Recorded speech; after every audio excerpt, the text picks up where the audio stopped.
کہ اس ایک لفظ کی وجہ سے آپ کی پوری 22 سالہ جدوجہد، آپ کی پوری جماعت دھڑم سے زمین پہ آ گری ہے، اور آپ کا جو جماعت کا صرف نیوٹرل کے لفظ سے آپ کی جماعت کا شرازہ بکھر گیا ہے. یہ حال تو کبھی میں نے کسی تانگا پارٹی کا نہیں دیکھا. یہ تو مطلب آپ نے نیب کو نیوٹرل نہیں رہنے دیا، آپ نے FIA کو نیوٹرل نہیں رہنے دیا، آپ نے جو اینٹی کرپشن ہے اس کو نیوٹرل نہیں رہنے دیا. آپ نے پوری کوشش کی ہے کہ آپ ہمیشہ جو ہے وہ سازش کر کے سامنے آئیں. تو کیا آپ چاہتے ہیں؟ آپ یہ بتا دیں کہ آپ کے لیے کوئی آپ کی گنتی پوری کر کے دے. تو گنتی تو آپ کی کبھی بھی پوری نہیں تھی. گنتی نہ آپ کی 2018 میں پوری تھی، نہ آپ کی گلگت بلتستان کے الیکشنز میں گنتی پوری تھی، نہ آپ کے AJ کے الیکشنز میں گنتی پوری تھی، نہ آپ کے سینٹ کے الیکشنز میں گنتی پوری نہیں ہے، اور آج بھی آپ کی گنتی پوری نہیں ہے. تو آپ کیا چاہتے ہیں؟ آپ یہ چاہتے ہیں کہ کوئی آپ کے لیے آپ کی گنتی پوری کر کے دے، کوئی آپ کے لیے آپ کے مخالفین کو جیل میں ڈالے، آپ کو اکیلا میدان میں رکھے، آپ کے لیے میڈیا کو مینج کرے، آپ کے لیے اور سارے جو ادارے ہیں ان کو مینج کرے، آپ کے لیے وہ آپ کے مخالفین کو سزائے موت کی چکیوں میں ڈالے. آپ کیا چاہتے ہیں؟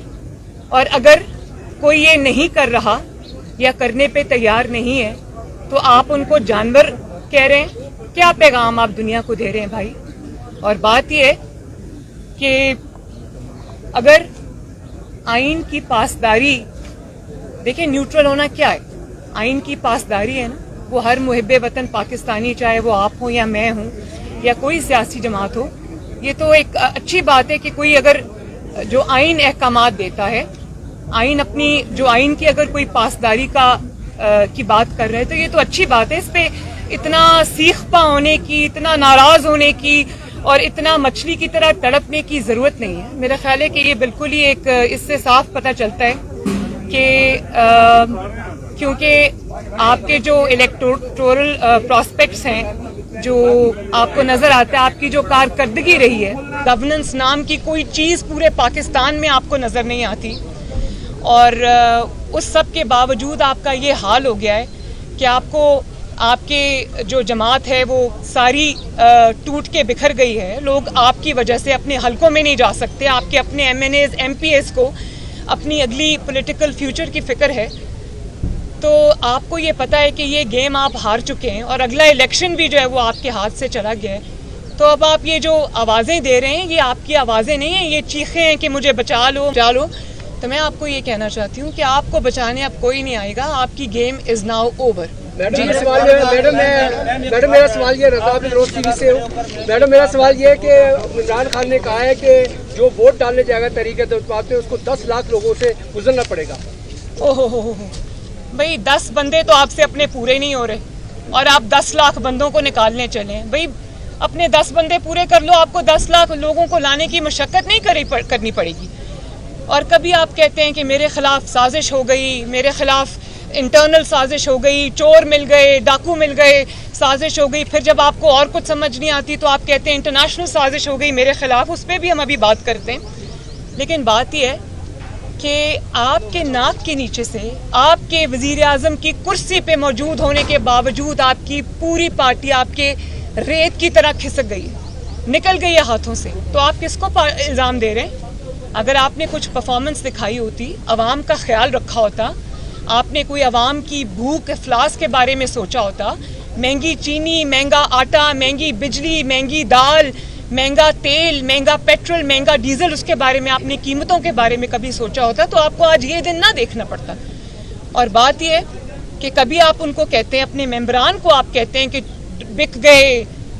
میں یہ پوچھنا چاہتی ہوں، اور آپ وہ کہتے ہیں کہ ہم نے خریدے ہیں. بھائی جو پہلے ہی پارٹی سے نکلنے کو خریدا تو اس کو جاتا ہے، جس کے بارے میں کوئی ہو کہ وہ ابھی ڈیسائیڈ نہیں کر پا رہا. جو پہلے اپنا مائنڈ بنا کے بیٹھے ہوئے ہیں، جو آپ کے وزیر اعظم ہوتے ہوئے آپ کو چھوڑ کے جا رہے ہیں، ان کو خریدنے کی کیا ضرورت ہے؟ تو یہ اگر آپ کو آئینے میں اپنا چہرہ نظر نہیں آتا تو میں آپ کو آپ کا چہرہ دکھا دیتی ہوں. ابھی سینٹ کے الیکشنز کو کوئی زیادہ وقت نہیں گزرا. کس طرح آپ نے اپنی مائنورٹی کو میجورٹی میں بدلا. سینٹ میں اپوزیشن کی میجورٹی تھی, آپ کی مائنورٹی تھی. کس طرح آپ سینٹ میں جیت گئے؟ اس وقت کیا کیا تھا آپ نے, ذرا کائنڈلی بتائیں. اس وقت کیا خرید و فروخت کی تھی, یا آپ نے اس وقت کوئی پریشرائز کیا تھا اپنے ممبران کو اور اپوزیشن کے ممبران کو, یا اس وقت آپ نے ہارس ٹریڈنگ کی تھی؟ اور اگر وہ اس وقت جائز تھی تو آج آپ کو کیا ایشو ہو رہا ہے؟ اور آپ کبھی ان کو کہہ رہے ہیں کہ یہ لوگ بک گئے, کبھی وہ ان کو لوٹے کہہ رہے ہیں, کبھی کچھ کہہ رہے ہیں, اور ساتھ ہی آپ ایک ان کو کہتے ہیں کہ آ جاؤ میں معاف کر دوں گا. تو آپ ہاتھ جوڑ رہے ہیں ان کے سامنے. وہ آپ کو دیکھیں, وہ جتنے بھی پولیٹیکل لوگ ہوتے ہیں, چاہے وہ ایم این ایز ہوں, ایم پی ایز ہوں, ان کو اپنا پولیٹیکل فیوچر دیکھنا پڑتا ہے. اور میں کبھی کبھی قدرت پہ حیران ہوتی ہوں, اللہ تعالیٰ کے جو کام ہے اس پہ حیران بھی ہوتی ہوں. جس نواز شریف کو آپ نے کہا کہ اس کی سیاست ختم ہو گئی, اس کو آپ نے جیلوں میں ڈالا, آپ نے اس کی بیٹی کو جیلوں میں ڈالا, اس کی پوری جماعت کو جیلوں میں ڈالا, سزائے موت کی چکیوں میں آپ نے ڈالا, اور آج اسی نواز شریف نے باہر بیٹھ کے آپ کے گھر میں گھس کے آپ کو مارا ہے. تو یہ جو آپ کو یہ جو عبرت کا نشان آج آپ بنے ہوئے ہیں, آپ کو آج ایک ایک دو دو سیٹس والوں کے گھر کے پاس جا کے ان کے در پہ حاضری دینی پڑ رہی ہے. تو مجھے وہ وقت بھی یاد آتا ہے جب کوئٹہ میں ہزارہ برادری لاشیں رکھ کے اپنے سامنے بیٹھی ہوئی تھی اور آپ کو آواز دے رہی تھی.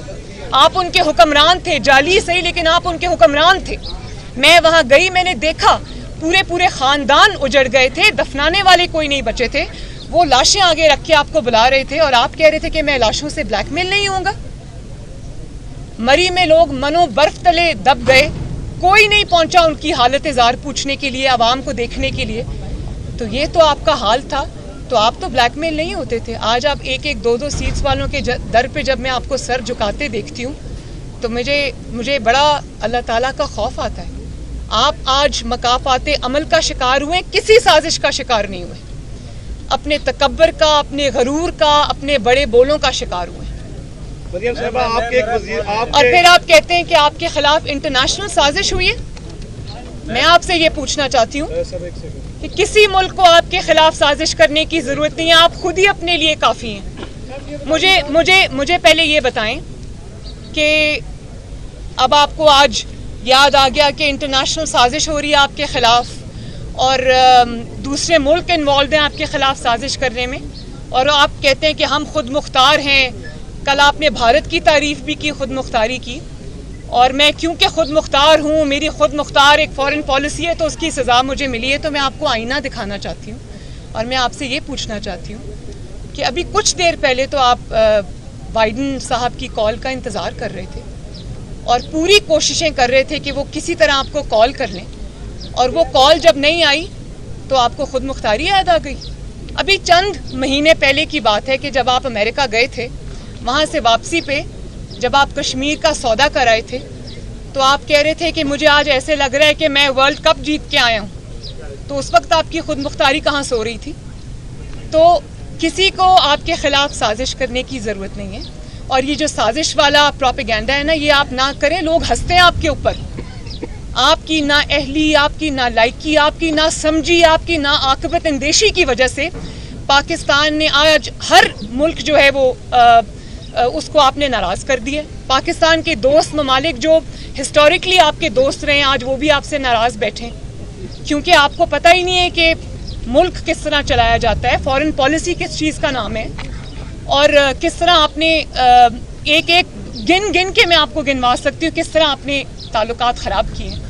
دوسرے ملکوں نے آپ کو تحائف دیے, آپ ان کو جا کر 5 ملین ریال میں بیچ آئے. تو آپ پاکستان کی کیا تصویر لوگوں کے سامنے پیش کر رہے ہیں؟ اور آج اگر آپ اپنی ناکامی, نالائکی, نا عاقبت اندیشی کو اگر آپ سازش کا نام دیں گے تو دنیا ہنسے گی. آپ مریم صاحبہ, آپ کے ایک وزیر داخلہ تھے چوہے نثار علی خان, وہ بنی گالہ پہنچے ہیں جیپ لے کے, اور کہا یہ جا رہا ہے کہ نون لیگ کے بعض ایم پی ایز ان کے ہاتھ میں ہیں. پنجاب کی صورتحال کیا ہے؟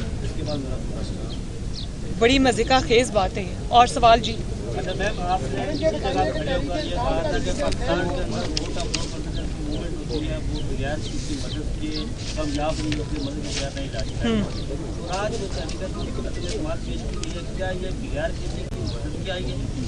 बगैर किसी की मदद के कामयाब नहीं हो सकती, न्यूट्रलिटी से भी कामयाब हो सकती है। जी मैडम ये बता दें पंजाब बनाने के लिए आप रजामंद हैं? ये तो अब डिसीजन सिर्फ मेरा तो नहीं है, ये तो सब बैठेंगे, ऑपोजिशन पार्टीज़ बैठेंगी, नवाज शरीफ साहब, शहबाज शरीफ साहब जो कि हमारी जमात के सदर हैं, ये सबके साथ मिलके ये फैसले होंगे। नवाज साहब कब वापस आएंगे मैडम, ये बता दें मियां नवाज साहब कब वापस आएंगे? इंशाल्लाह जल्दी आएंगे। मैडम ये बता दें ऐसे वक्त में आप अपने बात की तहरीक ला रहे हैं जब हुकूमत अपनी अहली की वजह से सब कुछ खो बैठी है, तो क्या वजह से क्या कहीं तहरीक के बात ना कर आप इमरान खान को सियासी शहीद तो नहीं कर रही, और नियो न्यूज़ पे तलत हुसैन साहब के प्रोग्राम की वजह से उनकी बंदिश भी शुरू कर दी है? इस पर देखिए बंदिश ये इस तरह से लोगों को चुप कराने के, ज़बरदस्ती डराने धमकाने के तो दिन गए। अब तो इमरान खान साहब के हिसाब किताब का और उनकी बंदिश का वक्त है, अब तो उसकी खैर मनानी चाहिए। दूसरा जो आपने सवाल किया, देखें 4 साल बहुत होते हैं परफॉर्मेंस दिखाने के लिए, और अगर आप ये समझते हैं, आप उस दिन तकरीर में मैं इमरान खान साहब को सुन रही थी, वो ये कह रहे थे कि अहमकाना बातें आजकल वो करते हैं और एक एक बात से उनका डिफीटिस्ट माइंडसेट जो है वो झलकता है, और उनकी जो तकारीर हैं वो एक हारे हुए शख्स की तकरीर होती है। उसमें कभी वो मज़हब कार्ड इस्तेमाल करते हैं, कभी साजिश कार्ड इस्तेमाल करते हैं, कभी वो करप्शन कार्ड इस्तेमाल करते हैं। तो उनको ये पता होना चाहिए कि आवाम ने उनको रेड कार्ड दिखा दिया है, अब उनके हिसाब देने का वक्त है, अब उनके इल्ज़ाम लगाने का वक्त नहीं है। और जो बात आपने की कि देखें अगर वो ये समझते हैं कि उनको शहीद होने का मौका मिल जाएगा, तो वो जो आवाम के नुमाइंदे होते हैं उन्होंने आवाम की खिदमत की होती है। मुझे भी अभी भी वो वक्त याद आता है जब कभी कहा करते थे कि नवाज शरीफ की सियासत ख़त्म हो गई, लेकिन आज सिर्फ 4 साल के बाद, पौने 4 साल के बाद आज आवाम नवाज शरीफ को आवाज़ दे रही है। आज नवाज शरीफ की अल्हम्दुलिल्लाह जमात चट्टान की तरह खड़ी है, एक शख्स नहीं टूटा नवाज शरीफ साहब की जमात से। और मुझे वो वक्त भी याद आता है, देखिए नवाज शरीफ साहब के साथ भी ज़्यादतियाँ हुई हैं, उनको भी उसकी बहुत बड़ी पॉलिटिकल और पर्सनल कॉस्ट देनी पड़ी हैं, लेकिन कभी उन्होंने तहजीब का दामन, तमीज़ का दामन हाथ से नहीं छोड़ा। उन्होंने कभी जलसों में खड़े होकर ये धमकियाँ नहीं दी कि मैं बहुत ख़तरनाक हो जाऊँगा। उन्होंने कभी ये नहीं कहा कि अब मैं ख़तरनाक हो जाऊँगा तो मैं छोड़ूंगा नहीं। और मुझे पता है कि ये धमकियाँ वो अपोजिशन को नहीं दे रहे, क्योंकि अपोजिशन ने तो उनका अताब जो है, उनका जो जुल्म है, उनके मजाले में उनको 4 साल बर्दाश्त किया है, फिर भी खड़े रहे। ये धमकियाँ वो किसी और को सुना रहे। आप समझती हैं इमरान रूहानी कमजोर हो गया? और दूसरी बात ये कि कोई उनको ये समझाने वाला भी नहीं है कि ग्रेस अंडर प्रेशर क्या होती है। मतलब हम भी उन्हीं मरहलों से गुजर कर आए हैं, लेकिन कभी गालम गलोच नहीं की, कभी ज़बान दराजी नहीं की, कभी बाजारी ज़ुबान इस्तेमाल नहीं की, कभी बोहतान नहीं लगाया, असूल पर बात की है, फैक्ट्स पे बात की है। और आप जब तकरीर करने खड़े होते हैं तो आप मज़हब का नाम लेते हैं। कभी आपने रियासत मदीना का नाम लिया और आपने अवाम के ऊपर बदतरीन मजालिम ढाए, और अब आप कहते हैं कि अमर बिल मारूफ।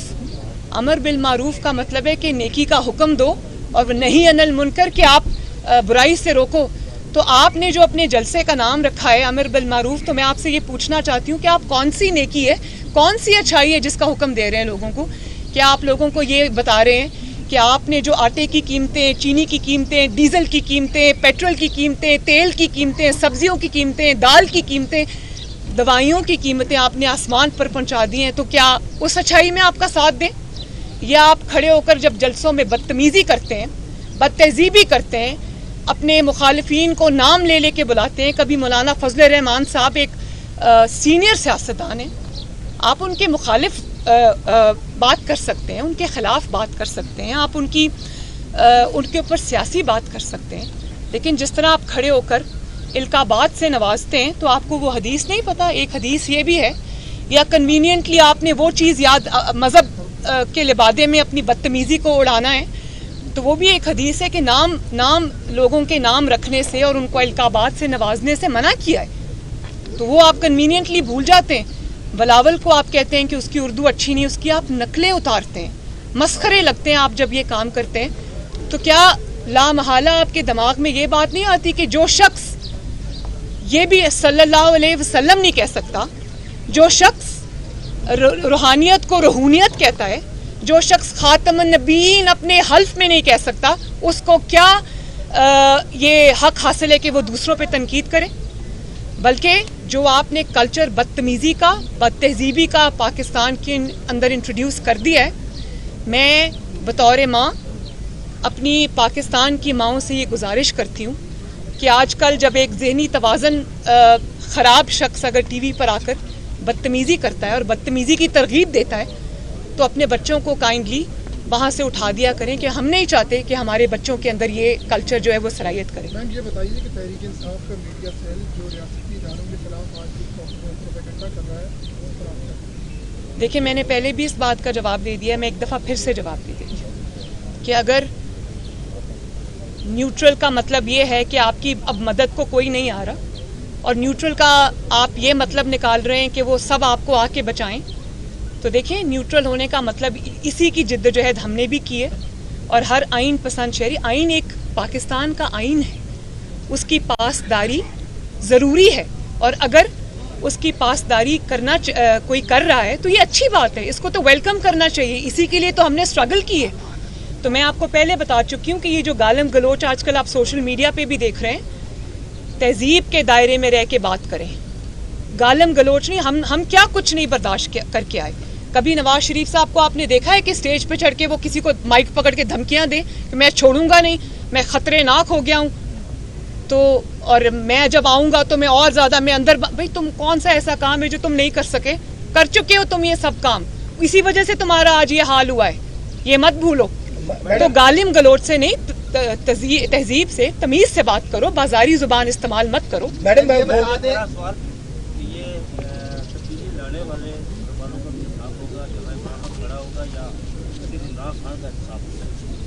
ये तो अल्लाह ताला बता सकता है। देखें, मैंने आपको पहले बताया कि जो 3 साल में 4 साल में हो गया है, इसको कहते हैं इबरत का निशान। और जो वक्त ने, जो कुदरत ने, जो मैं यही कहूँगी कि इतने आपके चेहरे पे ऐसे ऐसे थप्पड़ पड़े कि आप बात करने के काबिल नहीं रहे। मरियम साहब, आप समझती हैं कि मुअक्कल कमजोर पड़ चुके हैं और रूहानी साया भी खत्म हो गया है? बता दें कि जो हमें ऑपोजिशन का इस वक्त इत्तेहाद नजर आ रहा है, ये शॉर्ट टर्म है या लॉन्ग टर्म चलेगा? और दूसरा ये बताएं कि ये तहरीक तक अक्सर होता है कि फिर दाएं बाएं भी हो जाते हैं मामला, तो इस बार जो है ऑपोजिशन का इत्तेहाद कहाँ तक? पहले वो बता देखिए, प्राइम नवाज शरीफ साहब ने, मैं एक पीडीएम की मीटिंग में मौजूद थी जब उन्होंने ये कहा कि पोलराइजेशन सोसाइटी में बहुत, पॉलिटिकल पोलराइजेशन बहुत बढ़ गई है और हमें सब जमातों को साथ लेकर चलना है और हमें सबको सियासी धारे में, कौमी धारे में लाना है।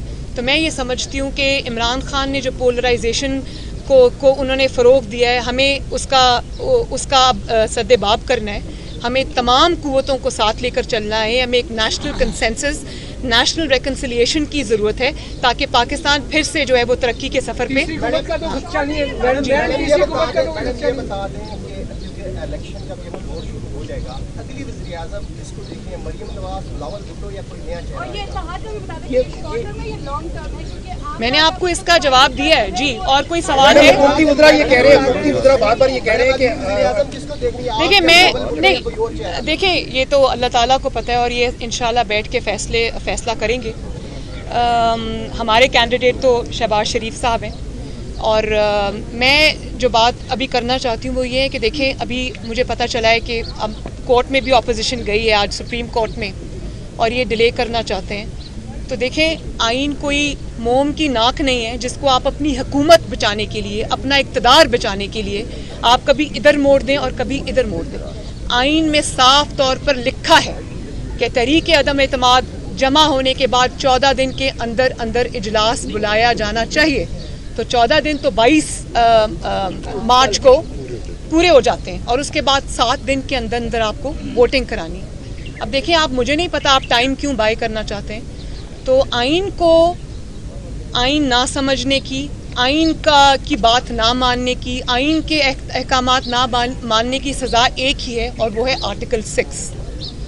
तो मैं अदालतों की तरफ भी देख रही हूँ कि इस शख्स को आइन का हुलिया बिगाड़ने से, अपनी हुकूमत को बचाने की खातिर इससे रोका जाए اور یہ ایک پریسیڈنٹ نہ سیٹ کیا جائے جو کہ پاکستان کے لیے اچھا نہیں ہے. میڈم تیسری حکومت کے آنے کے امکان تو نہیں ہے؟ نہیں. اور دوسری بات یہ کہ میں اسلام آباد کی انتظامیہ کو بھی یہ کہنا چاہتی ہوں کہ ایک ایسا شخص جو کہ اب ہار چکا ہے اور پاکستانی عوام کے نشانے پر ہے، ایسے شخص کے احکامات بجا نہ لائیں اور خواہ مخواہ اس سارے جو آئینی اور قانونی پروسیس میں بالکل بھی جو ہے وہ انٹرفیئر نہ کرے، ورنہ اس کے کانسیکوینسز ہوں گے. جادو ٹونا بے اثر ہو گیا ہے. تھینک یو جی. بہت شکریہ جی. Thank you. بہت تھینک یو ویری مچ.